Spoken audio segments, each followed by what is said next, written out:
আমাদের আজকের গল্প হলো বৃষ্টির রাত। গল্প পাঠকের দিয়ে ব্যানার্জি।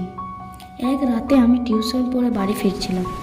সেই রাতে খুব জোরে বৃষ্টি পড়ছিল। ভাগ্যিস আমার কাছে ছাতা ছিল। সেই ছাতা খুলে আমি ধীরে ধীরে হেঁটে বাড়ি ফিরছিলাম। আমাদের বাড়ি ও টিউশনের মধ্যে একটা রাস্তা পড়ে। সেই রাস্তায় রাত হলে কেউ আর যাতায়াত করে না, কারণ সেই রাস্তাটা যায় শ্মশানের পাশ দিয়ে। আমি ভয়ে ভয়ে সেই রাস্তা দিয়ে আসছিলাম। হঠাৎই আমার চোখ সেই শ্মশানটার দিকে পড়ে যায়। আমি দেখতে পাই যে সেই শ্মশানটায় কে যেন বসে আছে। আমি আরও ভয় পেয়ে যাই। মনে সাহস নিয়ে সেই শ্মশানটার দিকে যেতে থাকি ও তাকে ডাকতে থাকি, এই রে, শুনছেন? এই রাতে আপনি এই শ্মশানে কী করছেন? সে কিছু উত্তর দেয় না।